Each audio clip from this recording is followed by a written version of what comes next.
It's good to see people still flowing in. I'll take that any day.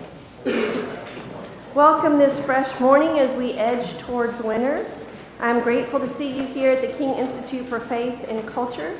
Today is November the 7th. So what happened on this day in history? Well, the Bolshevik Revolution began in Russia, changing the landscape of Europe and the world.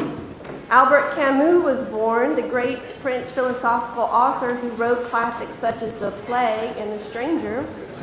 But I'm going to talk to you today about Joni Mitchell. She was born on November 7th in 1943, and she's not even American. She was born in Canada. Even so, she was raised on rock and roll broadcasts out of Texas, and eventually she scraped up her money and bought a guitar. It had an instruction booklet, actually by Pete Seeger, but she gave up on it because, you see, her fingers were affected by a bout of childhood polio. Joni had to devise alternate ways of playing and tuning her guitar. She paid her dues singing and playing at coffee houses in Toronto, then eventually moved to New York City, where she found the folk scene heavily weighted toward men. She did not despair, though, and eventually she got a gig at the Newport Folk Festival. She performed as an unknown, and when she was through, the audience was dead silent, which is more than I can say for this audience. Guys, thank you. Well, we'll just wait until they're ready to start. I can see you up in the balcony, just in case you wondered. Hi. And I can hear you too. Mitchell's albums inspired the musician Prince, who many of you may know better than Joni Mitchell, who went to her concert in Minnesota when he was but 15. He wrote her fan mail with a lot of little hearts on the paper, which I just love that image of Prince drawing little hearts on fan mail. On songwriting, Mitchell says, "I do a lot of night writing. I need solitude to write. I used to be able to write almost under any condition, but not anymore because I have to go inside myself so far to search for a theme." Joni's story resonates with me because I have a child with cerebral palsy who struggles to get her fingers to do what she tells them to do. But she is resilient, as was Mitchell. Art can be powerful and a powerful motivator. I am pleased to bring up Martin Dodderwijk to introduce today's speaker. Dr. Dodderwijk is our in-house expert on old books and Bibles, a history professor with a keen appreciation for art, a deep understanding of resilience, and an indomitable spirit of optimism and joy. I think he may also write fan mail with little hearts on the paper, like Prince did, but I'm pretty sure it's to Justin Bieber.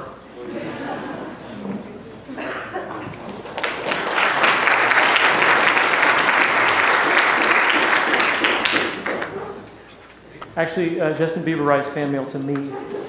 Get that the right way around. I think my perfection shows up. Well, don't stare at that.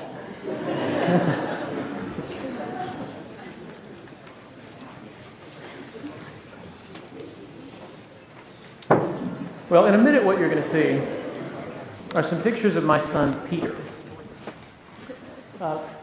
Some of you know him.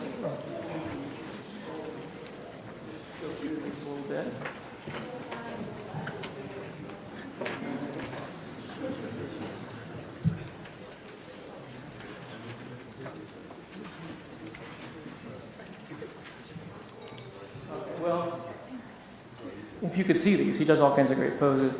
Some of you may know who he is. Some of you may not have realized who he was. You may have seen him with headphones on.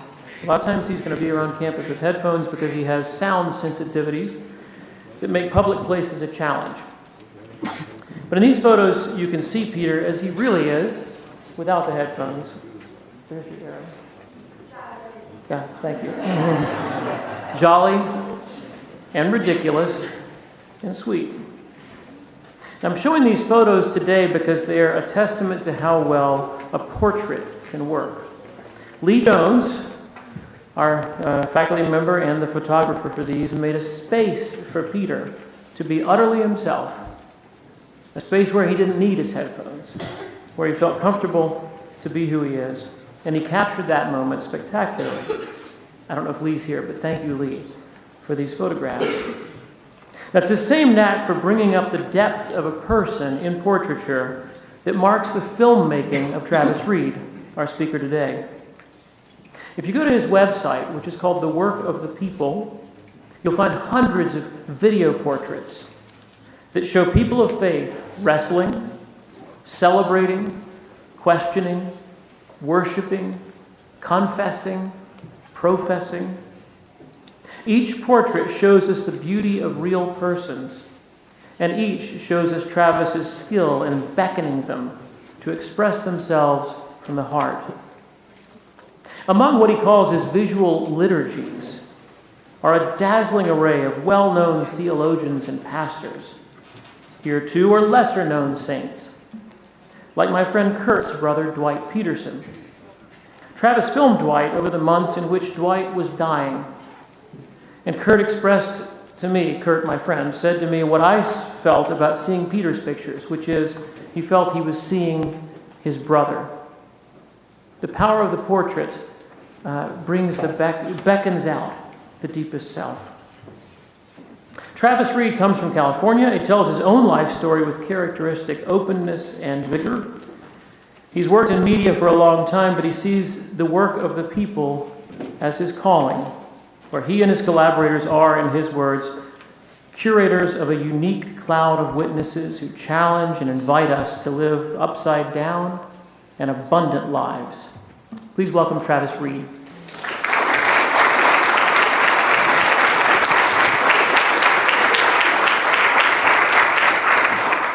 And film. Oh my gosh, this is on. I think we'll show the film now. We'll show the film and then I'll say a couple things. Awesome. Thanks, man. That was dazzling.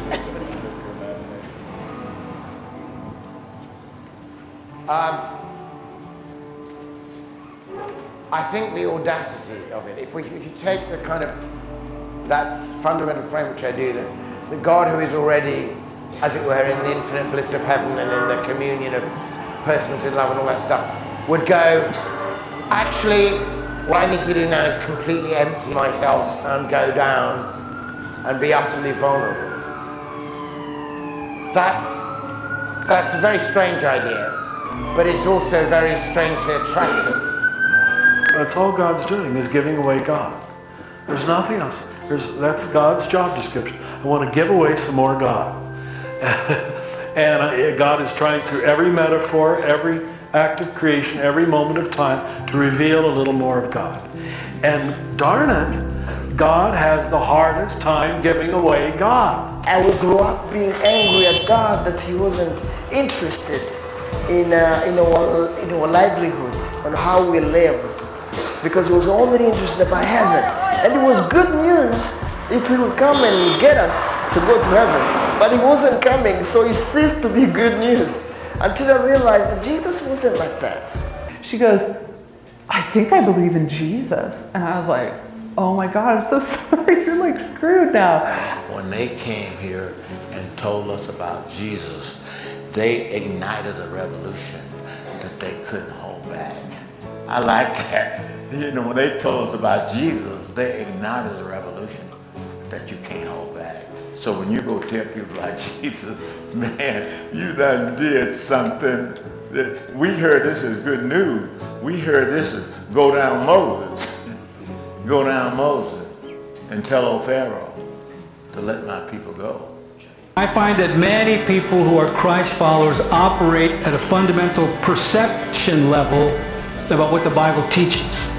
But if it only comes out of our own cultural, sort of dominant culture worldview, we could very easily be mistaken and thinking that God looks and acts like us. We are very, very different. Our biggest problem, though, isn't our differences. Our biggest problem is that we build identity, whatever our religion, we build identity by enforcing hostility toward the other. In other words, I learn who I am by learning who I'm against. I learn who I am by learning who's against me.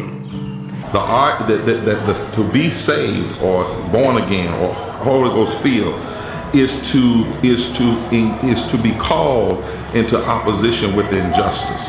I think a lot of people approach the Bible as a conversation ender. You know, you see the bumper stickers, the Bible said it, I believe it, that settles it.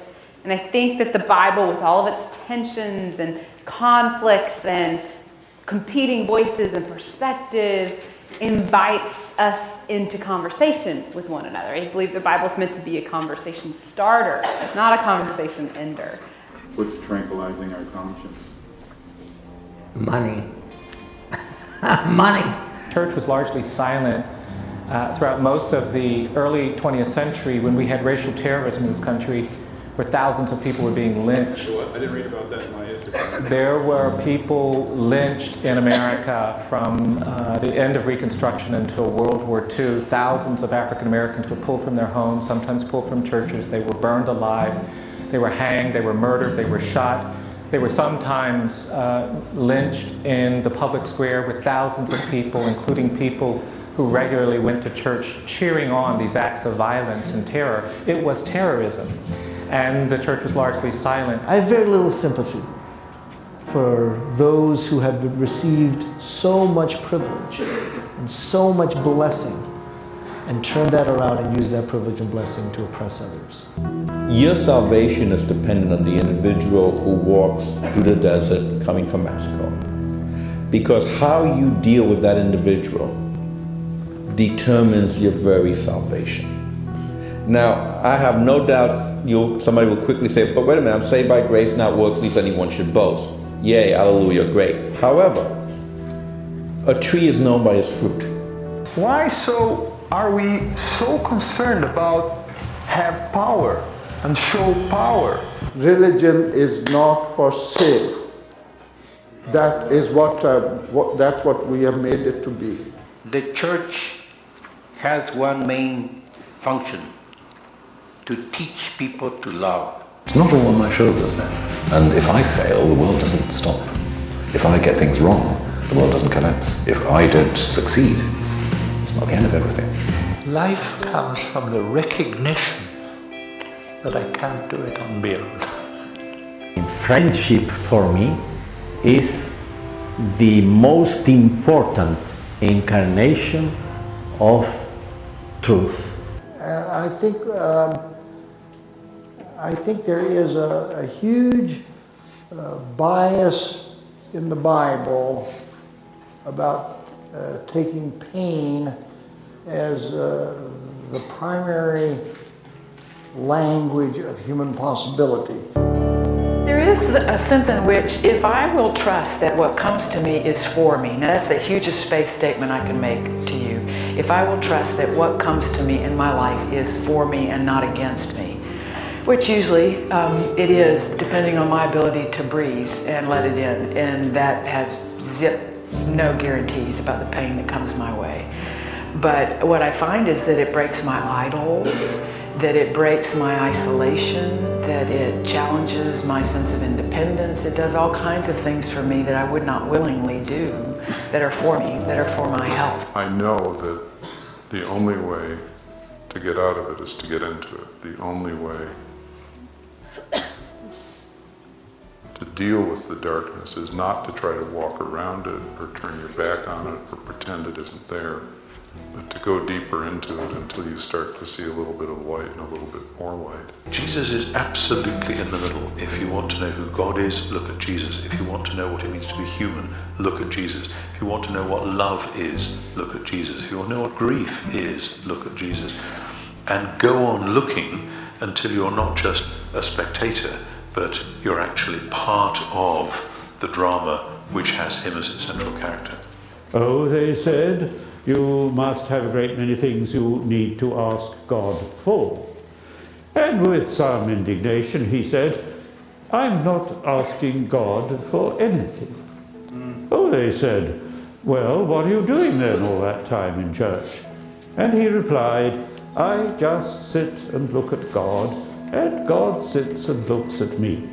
When I was 12 years old, I thought that was a good definition of prayer, and I still think so. And it makes total sense to me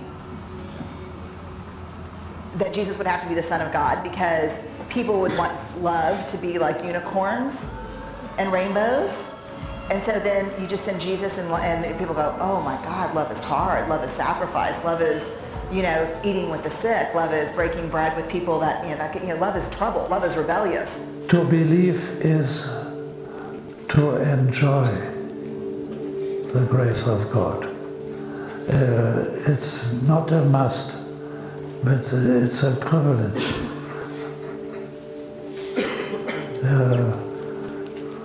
Your sins are forgiven. Don't you enjoy that? There's no burden on your shoulder. You have you have a good conscience. Start anew. And whoever don't like this is an unbeliever, or he is not happy. And I pray for him, for my brother, for example, so that he may enjoy that. People tend to assume that the more certain you are, the stronger your faith is. Make sense? That's the general assumption. And so then doubt is a sign of weak faith. And we talk this way, like, so-and-so just has such strong faith, they've never once doubted the Bible's God's word. Or so-and-so has such strong faith, they just know they're going to get healed. They're certain of it. And so then what happens is we have kind of this thing where certainty becomes a virtue and doubt becomes a vice. So you create a culture of people who are striving for certainty, trying to convince themselves that what they believe is right. The thing that's really curious about it is that I think it's a form of idolatry, because what ends up happening is people's security and sense of being special before God and having worth comes not from their actual relationship with God, but it comes from how certain they feel about their beliefs about God. And that leads to all sorts of weird things, because people who are certain of their beliefs and never will question anything can't possibly learn anything. You can't learn anything or change if you're not willing to doubt that what you already believe is maybe wrong. It may be wrong. Before you can ever get a new belief, you have to question your old beliefs. But if you're invested, if a source of life is for you to remain certain that what you got in 8th grade was the whole truth and nothing but the truth, well then there's no way for that to ever grow. You're stuck with that. Which I've met people who can be really bright, PhDs in different areas of their life, but when it comes to talking theology, all of a sudden it's like talking to an 8th grader, because they've insulated that all their life. They're always protecting that. But what I don't understand is how these animals could have been on earth millions of years before man, and the Bible says the whole earth was created in only 6 days. That's why so many religious people get angry when you try to dialogue with them about their beliefs. If you disagree with them, they can get really angry, because their identity, their life, is found in trying to remain certain that what they believe is true. So the more plausible an objection you raise, the more they're going to operate out of their amygdala. If nothing else, we can look at nature. You see a pine tree experiencing some decay, and over time it falls to the ground. And over time it begins to house various animals that live off of the substance of that decay. Then over time that pine tree falls and crumbles, and then it becomes the floor of the forest. And in the midst of all of that, it becomes the basis for a new pine tree. So yeah, I think if we can see that in nature, then we can see that in our nature, in human nature, that indeed all things can become made new. What gives you hope? That.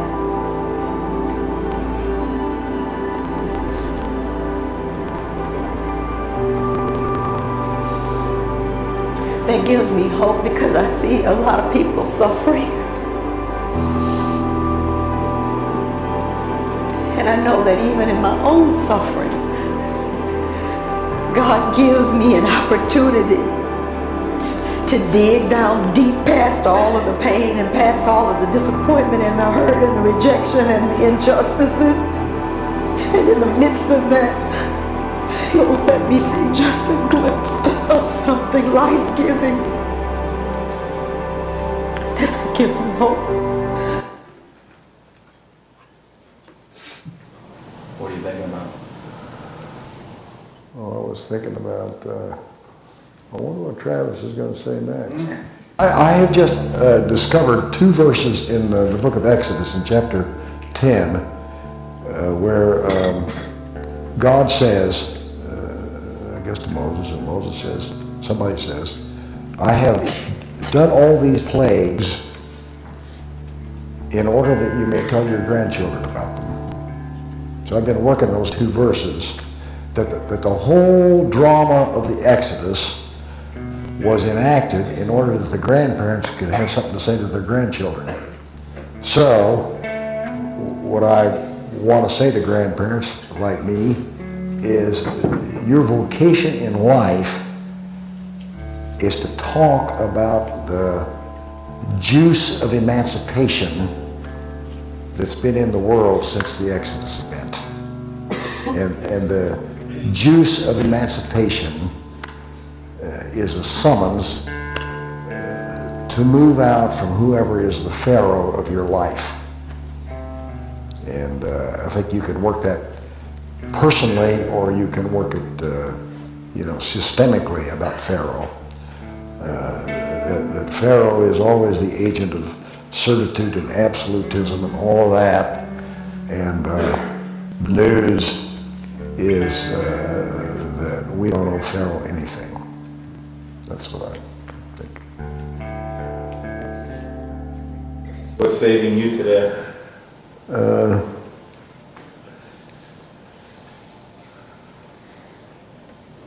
Well, this conversation.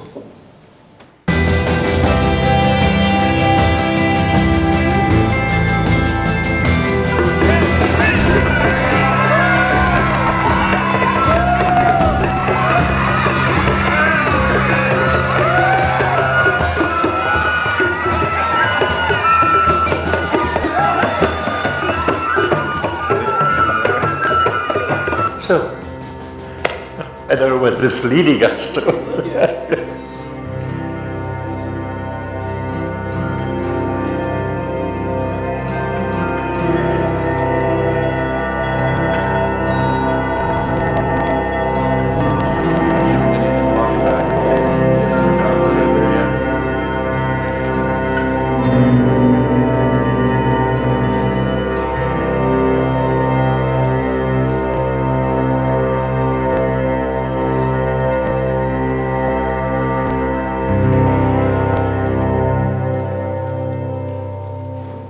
How's it going?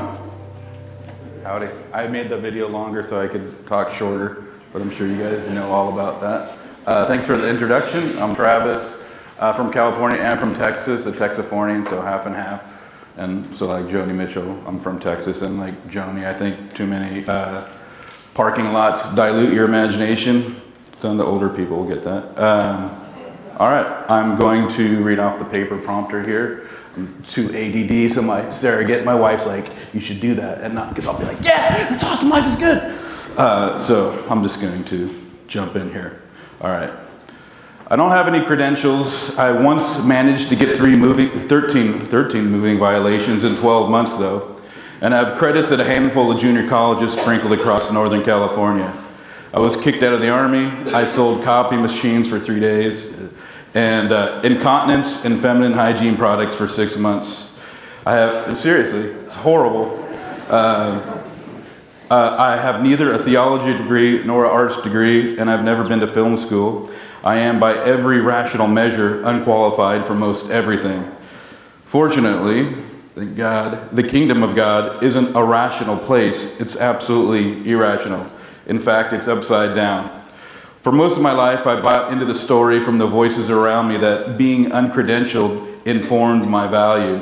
When reflecting upon our lives, we might notice patterns and strategies in striving toward a credentialed life because we have learned overall is that power, unfortunately, is too often the mediator in our relationships. I lived into such a reality, one that consistently told me that because I lacked powered credentials, my voice was inadequate. But as it turns out, my lack of credentials were my credentials, because in God's kingdom, the uncredentialed are God's preferred conduit of the upside-down power of love and grace. I've been asked to talk a little bit about my journey. It's an honor to be here at King's and to chat with you and follow in the footsteps of others who, I gotta admit, know a lot more than I do. I don't want you to feel like you're wasting your time and not getting your money's worth, or they also have they do this for credits or something. Hopefully it's not wasting your credits. But all I can do, seriously, is pass on what's been passed on to me. Everything I've learned was received by sitting at the table with people who remind me time and time again I'm not a powerless combatant trying to win regardless of the cost, but an empowered co-creator contributing to the soil of life while surrendering as an embedded, seeded, willing to grow. A little backstory, I was saved after I had an audible conversation with God in my room and hearing U2 song Hotman 269 off Right On Home. That's a longer story, and some kids probably don't even know who U2 is in here. Anyway, after that, I tracked down a church and started going. This was a good and necessary part of my journey. The structure was an oasis after being raised to new life in Jesus. Unfortunately, or fortunately, depending on how you look on it, there is a type of growth that only comes from the desert. Here's what Wendell Berry says about change. Quote, if change is to come, it will have to come from the outside. It will have to come from the margins.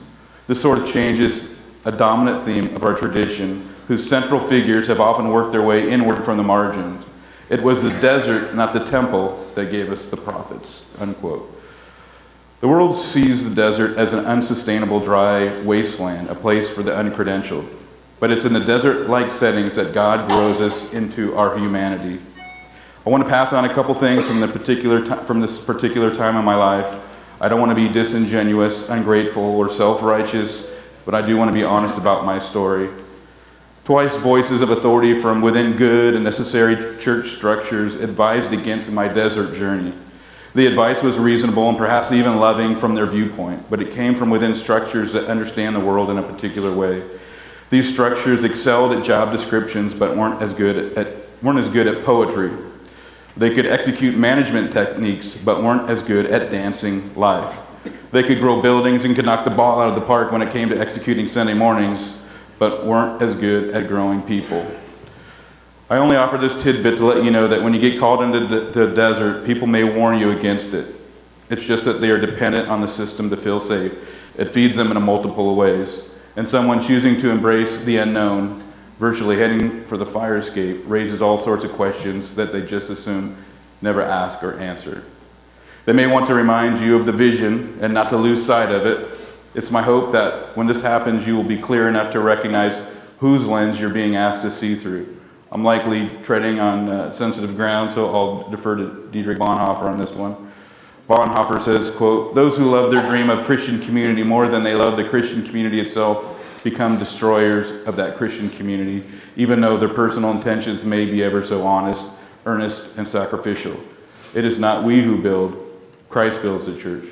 We must confess he builds. We must proclaim he builds. We must pray to him and he will build, unquote.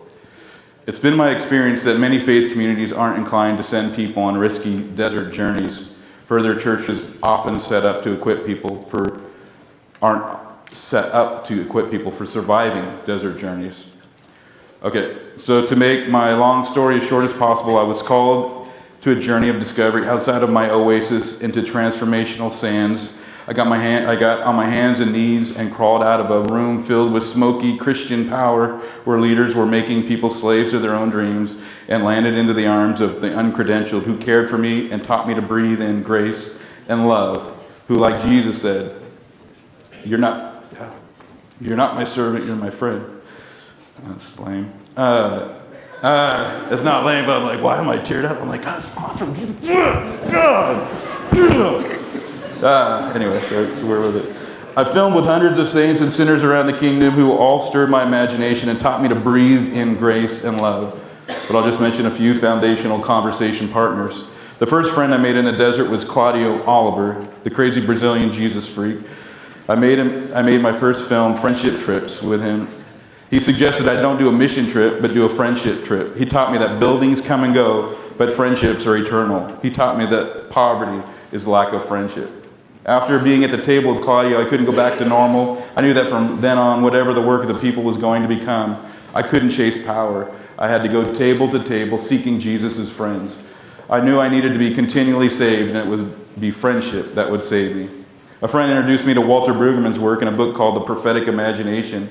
Walter taught me about the juice of emancipation and that we don't owe Pharaoh anything. He introduced me to the idea of right relationship and that justice didn't just mean retribution. It also meant restoration. That the juice of emancipation came from stitching relationships back together. That manna is the real wonder bread. That true kingdom discovery and transformation experience is not a dance, a systems problem. That true kingdom discovery and transformation experience is a dance. It's not a systems problem to be solved through middle management. He helped me to see that being successful or not successful is different than being formed or not formed. That inspiration is different from wisdom. He introduced me to the poetic and showed me that wisdom isn't like a how-to book. It's rich and deep and beautiful, like a great steak and a good bottle of red wine.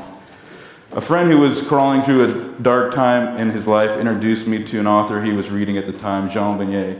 I went to film with Jean at L'Arche, north of Paris. L'Arche is a community where people with mental disabilities live with people who don't. It's that simple. L'Arche is a community empowered through weakness, a community of love, a community that has power by giving up power, a place of daring friendships where credentialed and uncredentialed cross over to listen and grow through deep communion with each other and God. Jean taught me that growth is measured by the capacity to be wounded, and looks like Jesus on the cross. He taught me to stay weak, not strong. You can't intellectually make sense of it, but you can be shaped and formed into it. John told me that his friend Parker Palmer and I had to meet with him, so soon after leaving France, I showed up at Parker's front door. Parker has taught me you have to go into the darkness, not around it. He taught me that you gotta do what you can't not do. Simple but big. You gotta do what you can't not do. He taught me that having courage to hold space for your own voice while helping other people find theirs is important. As I continued to live table to table, all these experiences worked their way into my soul. I started to see power is good for combat, but not necessarily good for co-creation. I was starting to understand that you can't duct tape fruit to a tree and expect a healthy feast. We learn and grow from the inside out. That success is kind of easy, growing fruit and throwing legit banquets are hard. I was discovering my uncredentialness were my credentials. I thought I was filming theologians, but I was growing friends. Father Pico was a friend and collaborator of Archbishop Oscar Romero. Romero risked losing his power and credentials to speak out against poverty, social injustice, assassinations, and torture. In 1980, Romero was assassinated while offering Mass in a chapel of the Hospital of Divine Providence in El Salvador. Recently, I talked to Father Pico in a garden that was also the brutal burial site of many of his murdered and tortured friends. I was filming with my back to the garden when I asked Father Pico what salvation was and where he sees signs of resurrection. He looked into the garden where blood-red stains were now roses and said, "Friendship. Friendship is salvation." Father Pico wasn't saying something that would be good for a book title and speaking series. This humbled, uncredentialed man lived through struggle, a life and death struggle. The weight of what he said confirmed so much of what I've learned from folks who've offered me a hand up and set me off on the dangerous, risky, life-giving journey of becoming myself through friendship. They've taught me that the uncredentialed are not only invited to the table, but honored guests. They remind me that I am continually saved and that salvation comes through friendship. That where there is friendship, there is communion. They remind me that I have to go into the darkness, not around it, and that pain given voice is pain that's empowered. That weakness is strength, and growth lies in my capacity to be wounded and willing. They remind me to be still, to be quiet, to listen. That you don't owe Pharaoh anything, that nothing grows in the soil of power, that all that comes towards you is for you, that it's a long road to growth, and it's all held together in love. They remind me that life comes from death, and that you can't duct tape fruit to the tree. Real fruit grows from being planted in ripe compost and calls for investments of time and nurturing. It's hard, but anything good is hard. Real transformation happens from the inside out. People's hearts don't get nurtured by fake fruit. Soil is made of layers of decomposed dead things.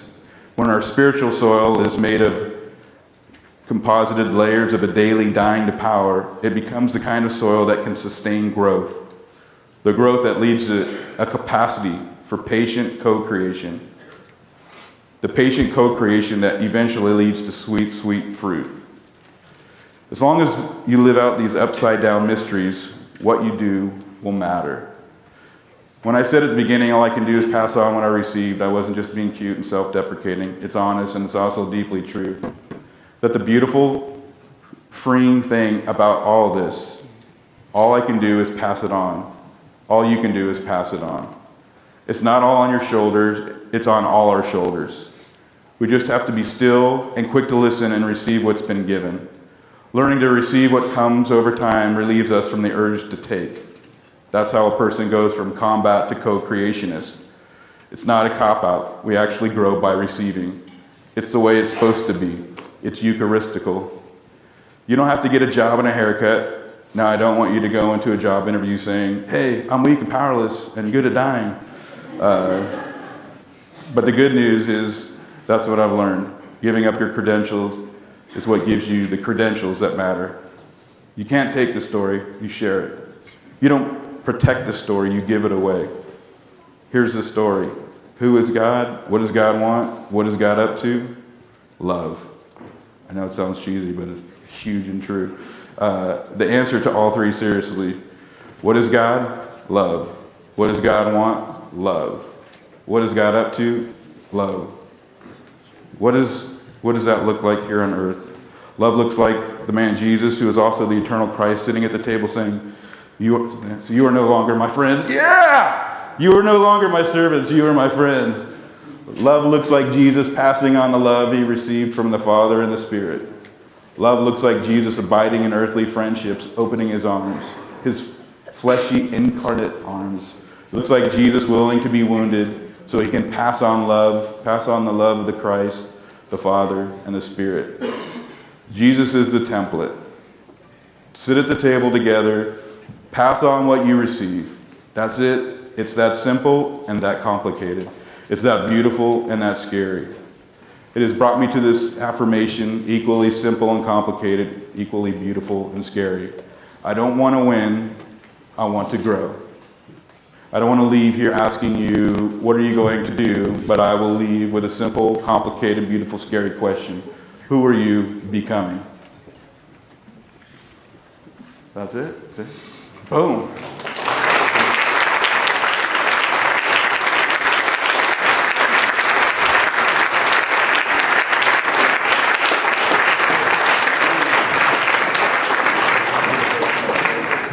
It's an excellent question for all of us, no matter how old we are, is who are we becoming?